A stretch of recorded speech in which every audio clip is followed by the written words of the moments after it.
कि परमेश्वर आपको सही अनुग्रह दे और आपको सही संगति दे कि आप आगे बढ़ सकें।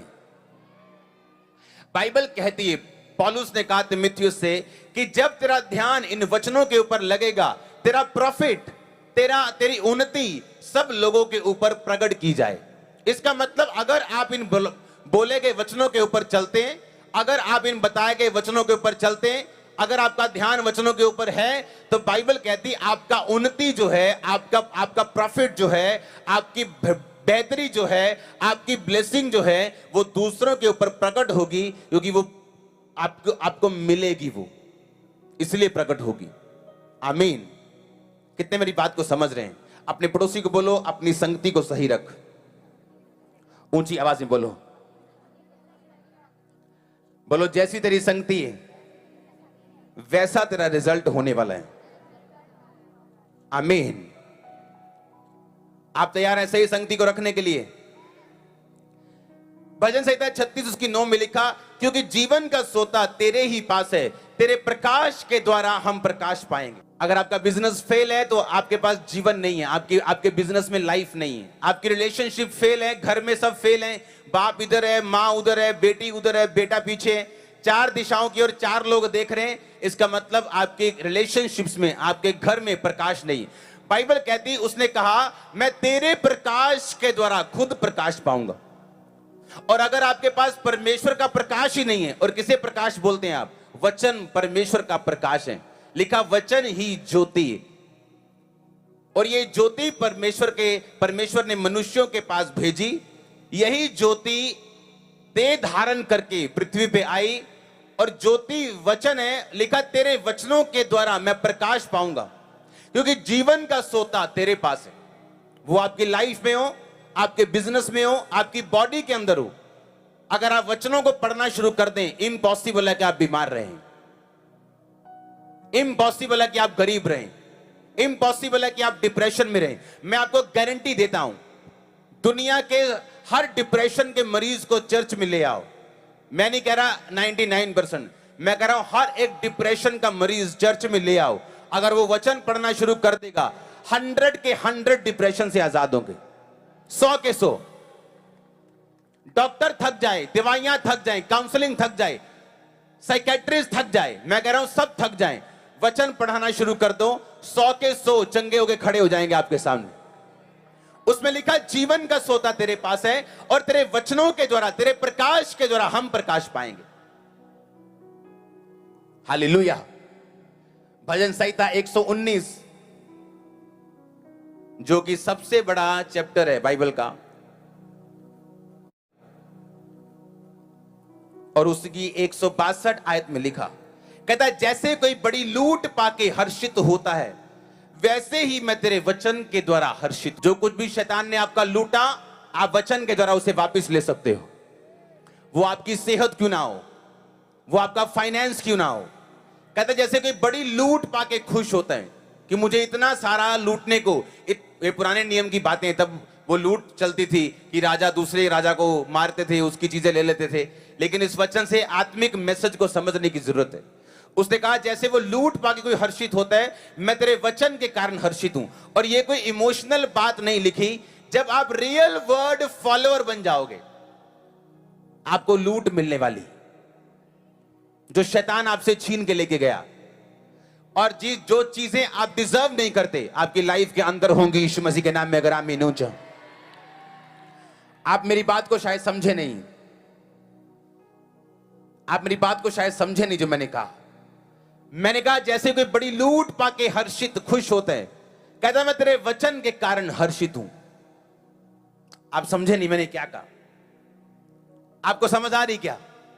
कहता जैसे कोई बड़ी लूट पाके हर्षित होता है, आनंदित खुश होता है, भंगड़ा डालता है, कहता मैं तेरे वचन के कारण खुश हूं। इमोशनल नहीं है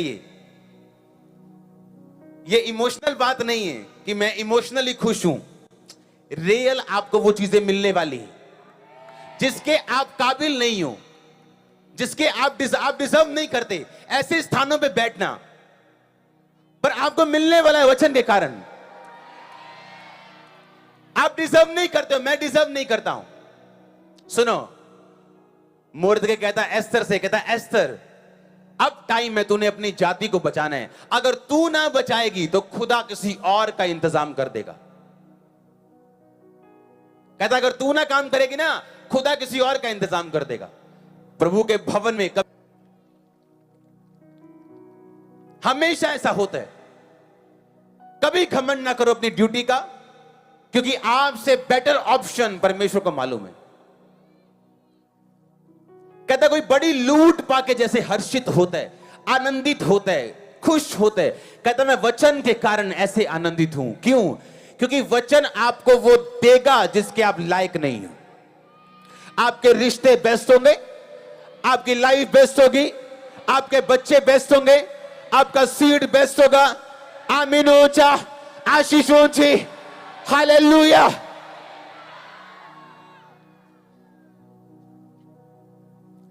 जैसे कि बड़ी लूट पाके हर्षित होता है। सैड बात ये है, आप लोगों ने वचन नहीं पढ़ा होगा, कल परसों नहीं पढ़ा होगा।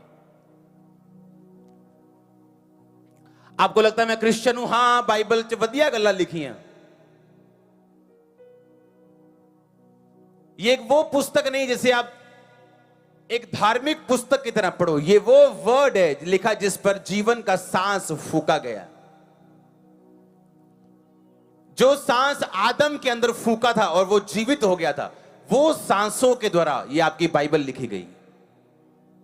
और जब आप इन्हें पढ़ते हो, आप सेम लाइफ फील करते हो जो आदम के अंदर गई थी।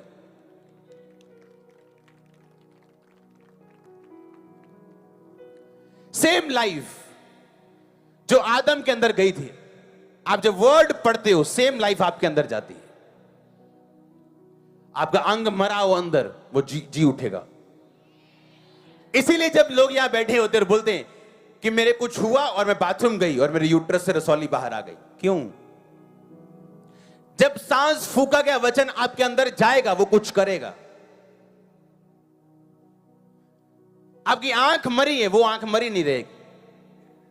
आपकी टांगे मरी है, वो मरी नहीं रहेगी। आप हाथ रखोगे और वर्ड पढ़ोगे और वर्ड काम करेगा। लिखा जैसे कि बड़ी लूट पाके खुश होते हैं, मैं उसके वचन के द्वारा खुश हूं। जिन चीजों को आप डिजर्व नहीं करते हो, आप उस जगह अपने आप को बैठा पाओगे। मैं आप सबको बोल रहा हूं, और ये प्रोफेसी है। मैं हैरान हूं कैसे यूथ व्यभिचार में पड़ जाता है और उसे मालूम नहीं कितनी बड़ी चीज गवाई है उन्होंने, पाई नहीं। अपने शरीर को जीतना और वचन पे खड़े रहना। लिखा आप उन जगहों पे पहुंचेंगे जहां जिस जगहों के आप काबिल नहीं हो।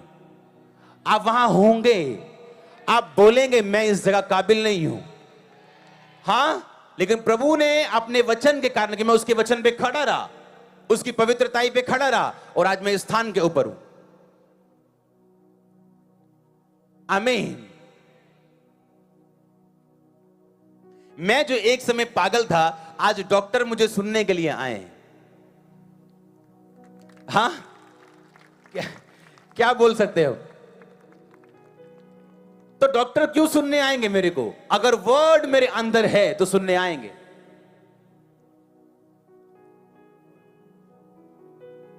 आमीन।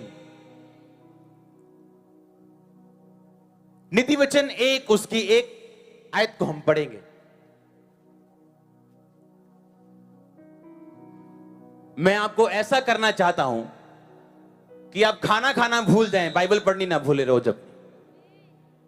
हां, आप खाना भूल सकते हैं, बाइबल नहीं भूल सकते। दाऊद के पुत्र इज़राइल के राजा सुलेमान के नीति वचन, इनके द्वारा पढ़ने वाला बुद्धि और शिक्षा प्राप्त करे। कौन सी बुद्धि? ये वो शैतानी बुद्धि नहीं, हां, झूठ बोलने वाली बुद्धि नहीं। ये वो बुद्धि है जो एक विश्वासी के अंदर होती, और ये उस विश्वासी के अंदर होती है जिसने वचन पढ़ा हो, जिसको वचन की नॉलेज हो। बाइबल कहती परमेश्वर का आत्मा तुम्हें याद करवाएगा तुमने क्या बोलने हैं। पिता का आत्मा तुम्हारे अंदर में से बोलेगा, हाँ या ना। लेकिन जो वचन आपने पढ़ा नहीं, पवित्र आत्मा उसको आपको याद नहीं करवा सकता। यीशु मसीह को फंसाने के लिए लोग उसके पास आते थे और उसको बोलते थे, अच्छा यीशु मसीह हमें बताइए, हमें टैक्स देना चाहिए कि नहीं देना चाहिए। अगर यीशु मसीह बोलते देना चाहिए तो इजरायली सारे निराश हो जाते, नाराज हो जाते प्रभु से, कि प्रभु तू इजरायली होके रोमियो की तरफ है जो हमारे ऊपर अंतों का कर्जे का और टैक्स का बोझ डालते हैं। अगर यीशु मसीह कहते नहीं देना चाहिए तो वो चुगली खाते राजा को, कि देख यीशु मसीह राजा के खिलाफ लोगों को भड़का रहा है, सरकार के खिलाफ कर रहे हैं। यीशु मसीह ने कहा सिक्का मुझे दो, सिक्का दिया। ये किसकी मूर्ति है सिक्के पे?